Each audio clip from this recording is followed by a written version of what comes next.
नमस्कार दोस्तों, welcome to Byju's government exam prep channel. दोस्तों, आज हम लोग डेली करंट अफेयर में चर्चा करेंगे 12 जनवरी 2021 के विभिन्न समाचार पत्रों में से, जो कि आपके आगामी परीक्षा, चाहे वो एसएससी हो, सीएचएसएल यानी combined graduate level, CHSL, IB, NTPC, Delhi police, CPO, SI और भी सारे जो अदर स्टेट सर्विसेज हैं, उन सब के लिए यह लाभदायक सिद्ध होगी। तो आइए एक एक करके चर्चा करते हैं।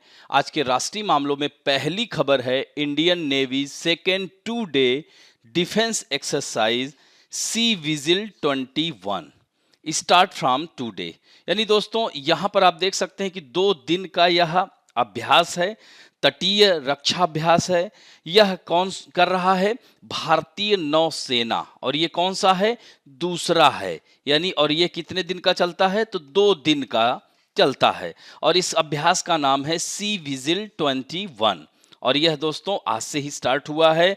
और इसके तहत यानी भारत की जो तटीय सीमा है 7516.6 किलोमीटर, यानी कह सकते हैं गुजरात, महाराष्ट्र, गोवा, कर्नाटक, केरल, तमिलनाडु, आंध्र प्रदेश, उड़ीसा और पश्चिम बंगाल के साथ साथ अंडमान निकोबार द्वीप समूह, इधर यहाँ पर पुदुचेरी भी है, यनम में है आंध्र प्रदेश के, माहे है केरल में, और यहाँ पर पुदुचेरी और कराईकल ये तमिलनाडु में है। तो ये भी केंद्र शासित प्रदेश है। इसके साथ साथ दादर नागर हवेली और दमन दीव, अभी ये एक हो गए हैं, और साथ साथ लक्षद्वीप। यानी कुल मिलाकर के बात की जाए तो तटीय राज्य एवं केंद्र शासित जो तट पर हैं और द्वीप यानी जो समुद्र में स्थित द्वीप हैं, उन सब का यह सामूहिक होगा।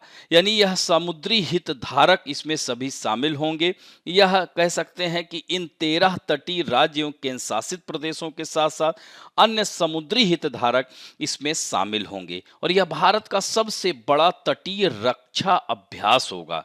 यानी it is India's largest coastal defence exercise. दोस्तों, नौसेना ने कहा है कि द्विवर्षीय अखिल भारतीय तटीय रक्षा अभ्यास सी विजिल 21, यह कौन सा है? दूसरा संस्करण है।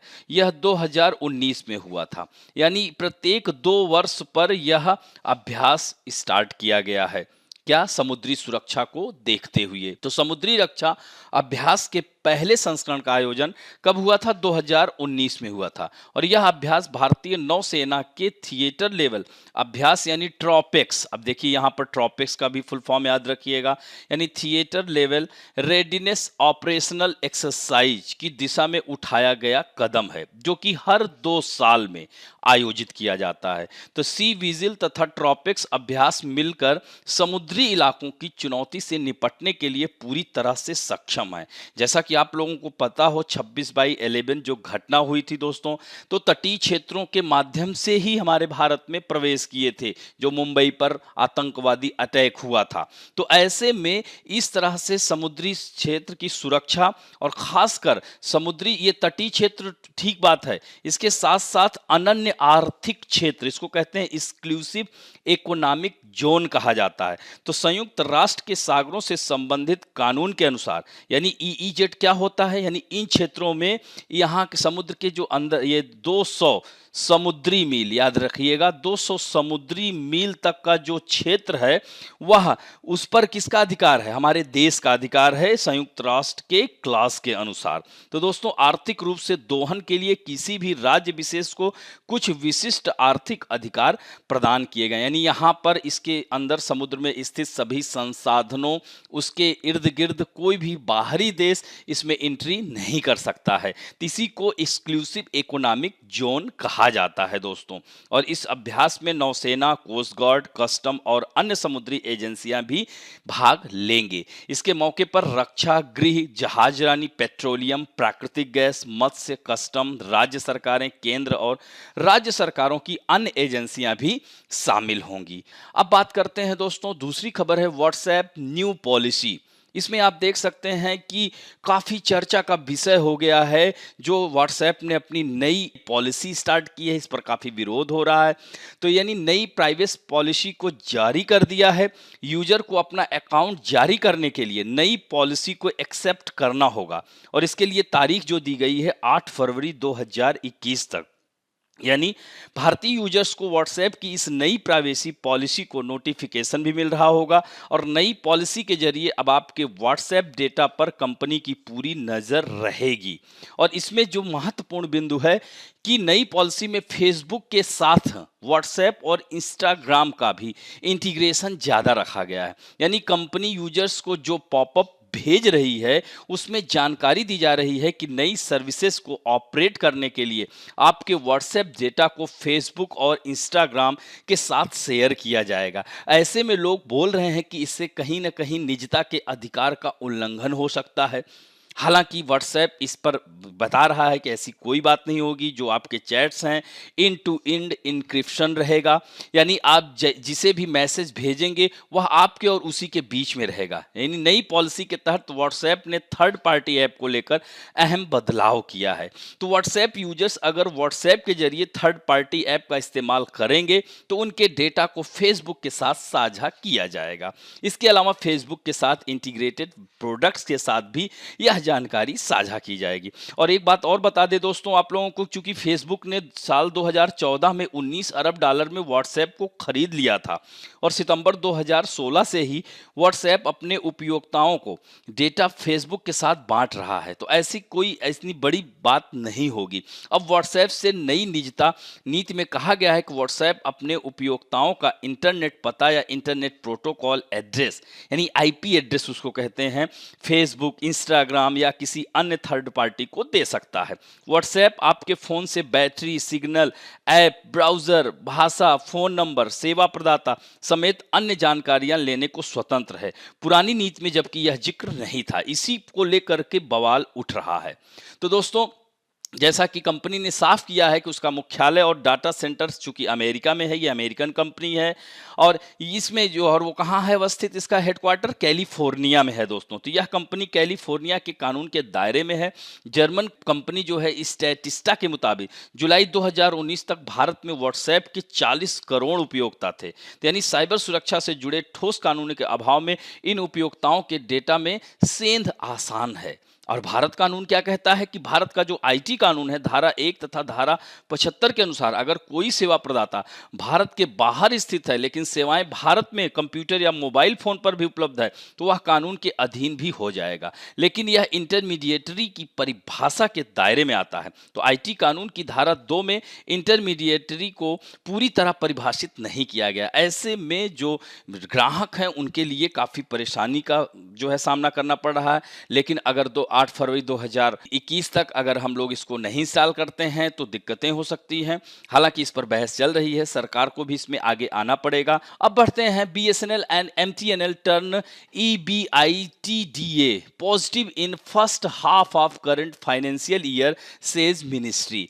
यानी मंत्रालय कौन, सूचना और प्रौद्योगिकी मंत्रालय ने कहा है कि भारत संचार निगम लिमिटेड और महानगर टेलीफोन नगर लिमिटेड ने साल 2015-16 के बाद वित्त वर्ष 2020-21 की पहली छमाही में एक बार फिर ईबीआईटीडीए पॉजिटिव श्रेणी में आ गई। यानी कि कह सकते हैं कि लाभ शुरू हो गया है। भारत सरकार ने इसमें सहायता की। केंद्रीय मंत्री कौन है, रविशंकर प्रसाद ने कहा दोनों कंपनियों की स्थिति में यह परिवर्तन रिवाइवल योजना यानी इसके लिए पुनरुद्धार की योजना, इसमें बहुत सारा पैसा भारत सरकार ने दिया। तो कैबिनेट की ओर से अनुमति मिलने के 1 साल के अंदर यह खबर आ रही है कि यानी यह कंपनी अपने आप को फिर से रिवाइव कर रही है।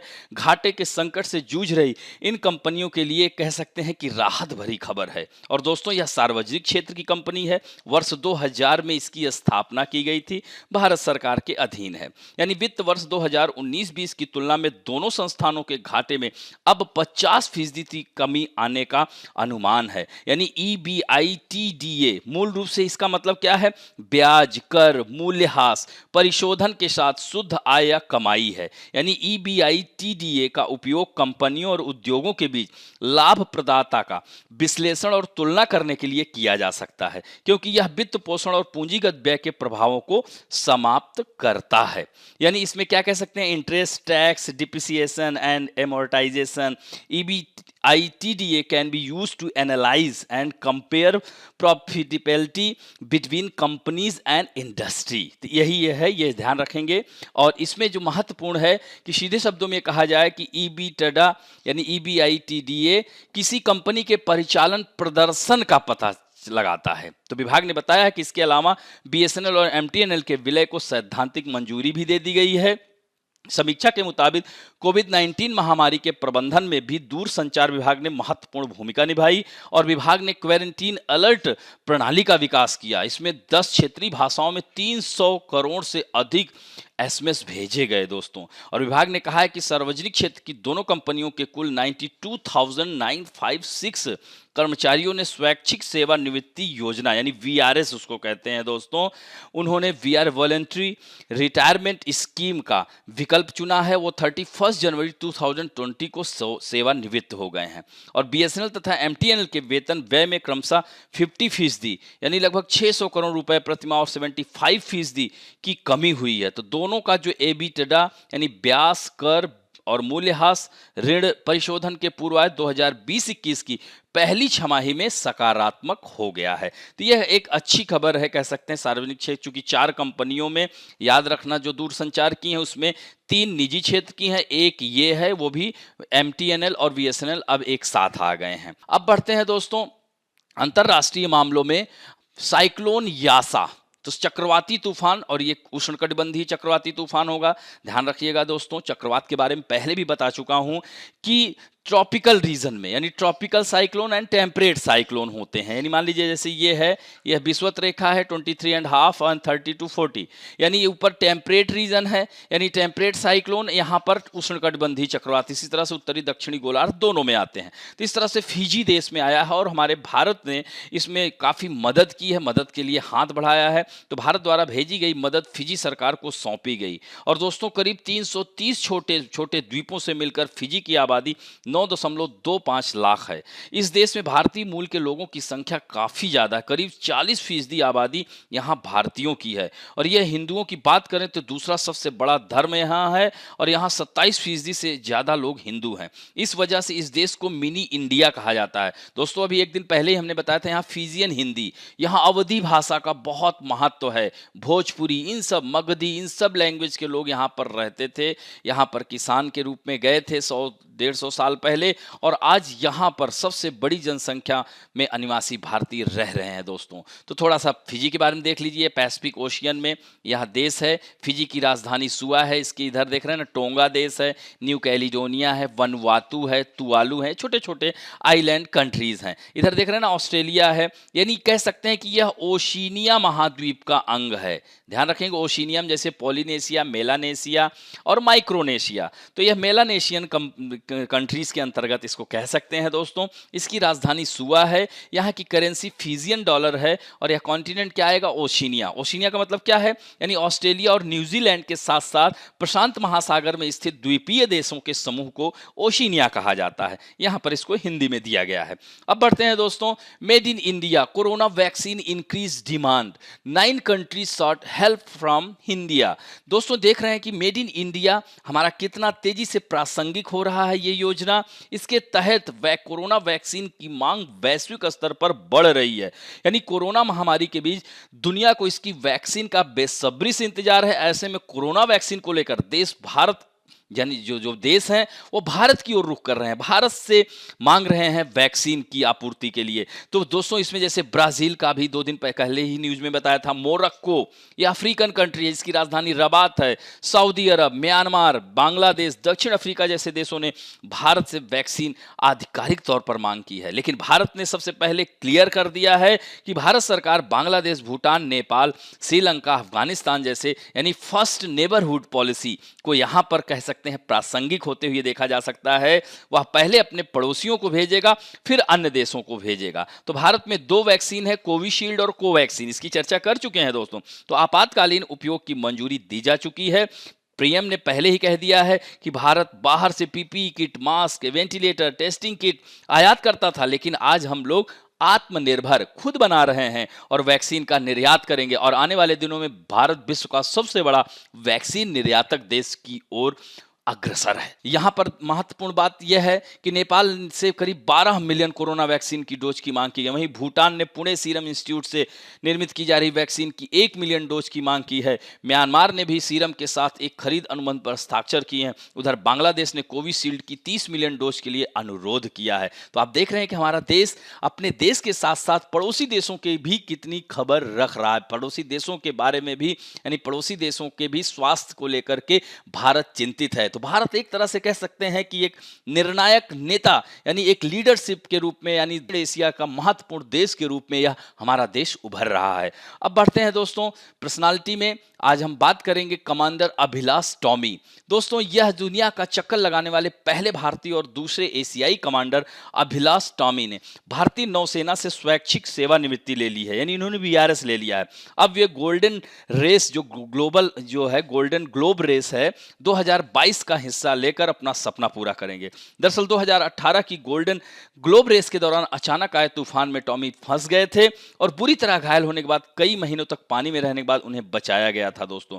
तो अंतरराष्ट्रीय टूर्नामेंट के लिए एक बड़े बड़े प्रायोजक की जरूरत है। इसके लिए वे कुछ बड़े औद्योगिक घरानों या ग्रुप से मदद लेने की भी बात कर रहे हैं। ये उनका पिक्चर है अभिलाष टॉमी जी का। और दोस्तों बता दें इनके नाम रिकॉर्ड है। इससे पहले 2013 में अपनी बोट आईएनएस मेहदी से उन्होंने अकेले 150 दिन में दुनिया का चक्कर लगाया था। इस दौरान उन्होंने 100 किलोमीटर प्रति घंटे की अधिक की रफ्तार से 9 से 12 फीट ऊंची लहरों को मात देकर खासा सराहना बटोरी थी। इवन हमारे देश के गेटवे ऑफ इंडिया से उन्होंने शुरू की थी और 23,100 समुद्री मील की यात्रा पूरी कर 31 मार्च 2013 को वो वापस गेटवे ऑफ इंडिया पहुंचे थे।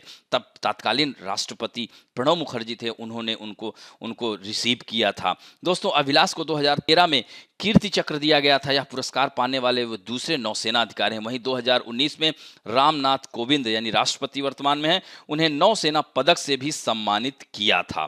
तो ये भी काफी महत्वपूर्ण व्यक्तित्व है, इनका याद रखिएगा नाम। अब बढ़ते हैं दोस्तों पुस्तकें और पुरस्कारों में। Renowned writer Ved Mehta died at the age of 86। दोस्तों यहाँ पर देख रहे हैं जाने माने भारतवंशी लेखक वेद मेहता अपनी दृष्टिहीनता को कभी अपनी कमजोरी नहीं बनने दिए। 20वीं शताब्दी के मशहूर लेखक के तौर पर चर्चित हुए। उन्होंने अपनी रचनाओं से अमेरिकी लोगों को भारत से परिचय कराया था दोस्तों।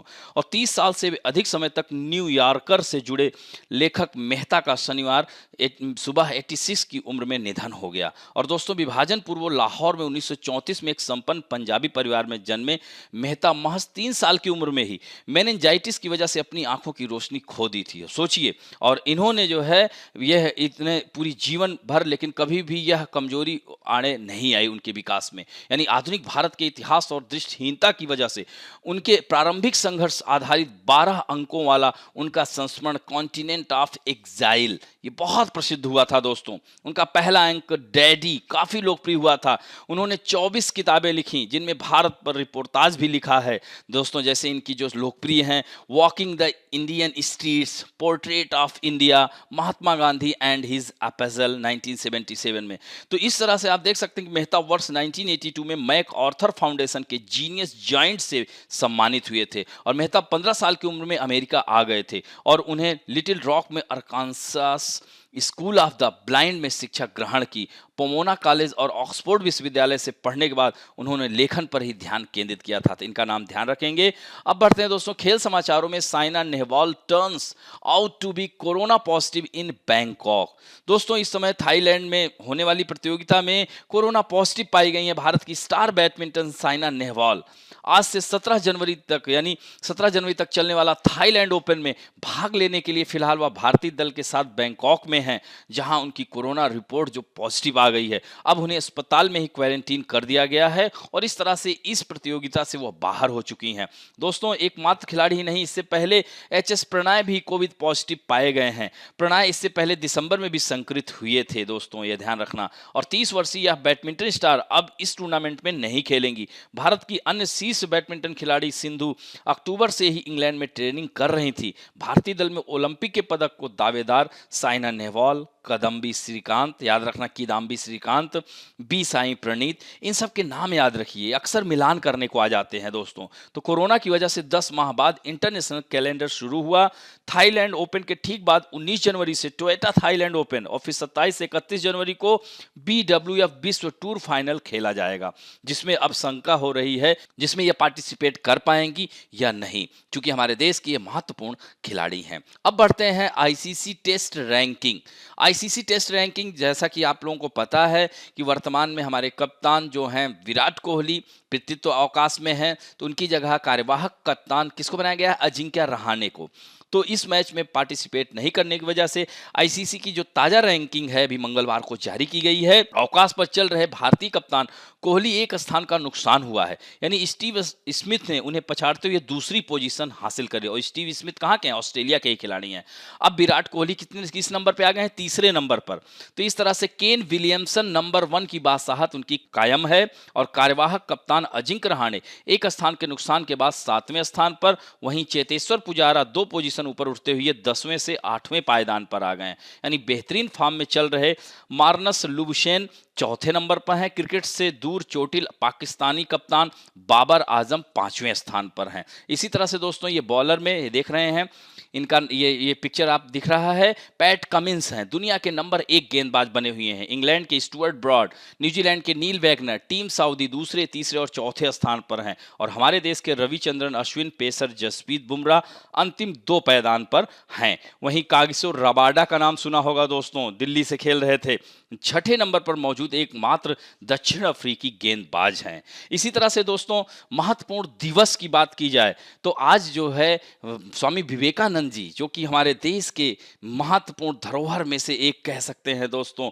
स्वामी विवेकानंद का आज जन्मदिन है। उन्हीं के उस पर यानी स्वामी विवेकानंद 12 जनवरी 1863 में इनका जन्म हुआ था दोस्तों, और 4 जुलाई 1902 को इनकी मृत्यु हुई थी दोस्तों। यानी उठो जागो और तब तक मत रुको जब तक लक्ष्य की प्राप्ति ना हो जाए। ये आपके लिए भी है। खुद को कमजोर समझना सबसे बड़ा पाप है। विश्व एक विशाल व्यायामशाला है जहां हम खुद को मजबूत बनाने के लिए आते हैं। बाहरी स्वभाव केवल अंदरूनी स्वभाव का बड़ा रूप है। तो दोस्तों उन्हीं की याद में 12 जनवरी को हम राष्ट्रीय युवा दिवस मनाते हैं। दोस्तों ध्यान रखिएगा, बड़े धूमधाम से हमारे पूरे देश में मनाया जाता है। देश की विकास में युवा पीढ़ी का बहुत बड़ा योगदान होता है। देश के युवाओं को सही मार्गदर्शन मिल सके, इसलिए हर साल राष्ट्रीय युवा दिवस मनाया जाता है। और भारत सरकार ने 1985 से 12 जनवरी को राष्ट्रीय युवा दिवस मनाने की घोषणा की थी दोस्तों। अब बात करते हैं दोस्तों, let us talk about some important fact में। आज जो है हम बात करेंगे हाथी रिजर्व की दोस्तों, यानी हाथी रिजर्व यानी हाथी अभ्यारण्य कह सकते हैं। भारत के प्रमुख जो हाथी रिजर्व हैं उनकी चर्चा कर रहे हैं। यानी कह सकते हैं द इंडियन एलिफेंट, जिसे एलिफस मैक्सिमस इसका वैज्ञानिक नाम है, occurs in the central and southern western Ghat, north east India, eastern India and northern India and in some parts of southern peninsular of India. यानी यह इन क्षेत्रों में हमारे देश के पाई जाती है। और कह सकते हैं it is include in schedule first of the Indian wild life protection act 1972 and appendix first of the convention on international trade in endangered species of flora and fauna, यानी CITES, CITES इसका full form भी याद रखना दोस्तों। तो it occurs 16 of the 28 state in the country and is showing an increasing trend across its distributional range. यानी दोस्तों यह 16 राज्यों में फैले हैं हाथी रिजर्व कम से कम। और इट वाज लॉन्च बाय, यानी हाथी प्रोजेक्ट कब लॉन्च हुआ था ये भी ध्यान रखना, 1992 में दोस्तों। और यह राष्ट्रीय विरासत पशु भी है दोस्तों हमारे देश का। क्या है? नेशनल हेरिटेज एनिमल इसे कहा जाता है दोस्तों। और Karnataka has the highest number of elephant, उसके बाद आसाम है, तीसरे नंबर पर केरल है। तो इस तरह से ध्यान रखिएगा कि मयूर झरना पश्चिम बंगाल में है, मयूरभंज हाथी रिजर्व कहाँ? उड़ीसा में है, बादल खोल तमोर पिंगला छत्तीसगढ़ में है, लेमरू जो है छत्तीसगढ़ में है, कामेंग नदी का नाम भी है दोस्तों अरुणाचल प्रदेश में है, सोनितपुर असम में है, काजीरंगा कार्बी ओंगलांग ये भी कहाँ है? असम में है दोस्तों। और इसी तरह से इटांकी नेशनल पार्क भी है। और दोस्तों हाथी रिजर्व भी घोषित किया गया है, नागालैंड में है, मैसूर में है हाथी रिजर्व, वायनाड केरल में है दोस्तों। यह राहुल गांधी का लोकसभा क्षेत्र भी है। तो केरल में वायनाड हाथी रिजर्व है। नीलगिरी, नीलगिरी के बारे में बताया हूं ना दोस्तों, ईस्टर्न घाट और वेस्टर्न घाट का मिलन बिंदु है, तो यह तमिलनाडु में है, यहीं पर टोडा ट्राइब भी पाई जाती है। रयाला आंध्र प्रदेश में है। इसी तरह से अन्नामलाई, नीलगिरी के बाद अन्नामलाई पर्वत श्रेणी है कि नहीं, उसी की अनायमुडी है, तो अन्नामलाई तमिलनाडु में है हाथी रिजर्व, और अनायमुडी केरल में है। इसी तरह से पेरियार नदी भी बहती है, पेरियार नेशनल पार्क भी है, तो केरल में हाथी रिजर्व है। और यह पेरियार जो रिजर्व है, पेरियार नेशनल पार्क है, हाथियों के लिए जाना ही जाता है। इसी तरह से श्रीविल्लिपुत्तूर, ये भी तमिलनाडु में है। तो इस तरह से यह हाथी रिजर्व, इन्हें भी याद रखिएगा, कभी कभी मिलान करने को आ जाता है दोस्तों। अब बढ़ते हैं प्रैक्टिस सेशन में, जो कि आप लोगों का सेक्शन है, बहुत ही इंपॉर्टेंट और रुचिकर है, जिसमें आप लोग लगातार उत्तर दे रहे हैं। आज उत्तर देने वालों में है इस्माइल जैस, विशाल सिंह, उर्वशी तिवारी, राहुल कुमार, मनीष कुमार, ज्ञान रंजन साहू, भारत जय प्रकाश मीना और रविकांत सिंह राजपूत, सुकन्या जेना, सूरज उपाध्याय, अश्विन प्रभा, शुभम रघुवंशी, संदीप यादव, मधुसूदन गुप्ता, विक्की, सुरेश कृष्णा और सौरभ चौधरी, और उदय जी के तो कमेंट करते ही हैं। किरण शाह ने भी किया है और ऋतिक सिंह ने भी किया है। ज्ञान रंजन साहू को मैंने बताया ही, बहात यूनुस, और इसके साथ साथ नीरज हिमता, संजय नेगी, सुधा पटेल, इतने लोगों ने कमेंट और आंसर दोनों दिए हैं। तो आइए दोस्तों, आज के पहले क्वेश्चन में, भारत का अनन्य आर्थिक क्षेत्र संलग्न क्षेत्र के आगे कितनी समुद्री मील की दूरी तक है? मैंने बताया था ना, 100 समुद्री मील, 400, 300 या 200 समुद्री मील। नेक्स्ट क्वेश्चन है, सी विजिल 21 क्या है? कोस्टल डिफेंस प्रैक्टिस है, या इसको कह सकते हैं कोस्टल डिफेंस एक्सरसाइज, या इंडिया श्रीलंका वॉर एक्सरसाइज, या इंडिया सिंगापुर वॉर प्रैक्टिस, या ये डिफेंस ऐप है? तो क्या है ये? नेक्स्ट क्वेश्चन है, व्हाट्सएप का मुख्यालय कहां अवस्थित है? वाशिंगटन डीसी, कैलिफोर्निया, न्यूयॉर्क या शिकागो? नेक्स्ट क्वेश्चन है, व्हेन वाज द संचार निगम लिमिटेड ऑफ इंडिया एस्टैब्लिश, यानी भारत संचार निगम लिमिटेड की स्थापना कब हुई थी? 1998, 2000, 2002 या 2004? नेक्स्ट है, हाल ही में यासा चक्रवात किस देश में आया है? Fiji, Maldives, Thailand, Japan? Golden globe race का संबंध किससे है? स्विमिंग यानी तैराकी से है, 100 मीटर दौड़ से है, कार रेस से है, या मोटरसाइकिल रेस से है? नेक्स्ट क्वेश्चन है, वॉकिंग द इंडियन स्ट्रीट पुस्तक के लेखक कौन है? विनोद मेहता, विक्रम सेठ, वेद मेहता या सलमान रश्दी? नेक्स्ट क्वेश्चन है, आईसीसी टेस्ट रैंकिंग में प्रथम स्थान किस खिलाड़ी का है? Virat Kohli, Kane Williamson, Steve Smith या अजिंक्य रहाणे? नेक्स्ट क्वेश्चन है, राष्ट्रीय युवा दिवस कब मनाया जाता है? 8 जनवरी, 10 जनवरी, 12 जनवरी या 14 जनवरी को? और अंतिम प्रश्न है, इटांकी हाथी रिजर्व किस राज्य में अवस्थित है? यानी in which state is the Intanki elephant reserve located? Kerala and Nagaland, Assam या मेघालय में? इस तरह से इन 10 प्रश्नों के उत्तर शीघ्र दीजिएगा। आशा करता हूं कि आज का भी यह वीडियो अच्छा लगेगा, और दोस्तों अच्छा लगे तो प्लीज लाइक, शेयर, सब्सक्राइब करना ना भूलें। थैंक यू दोस्तों।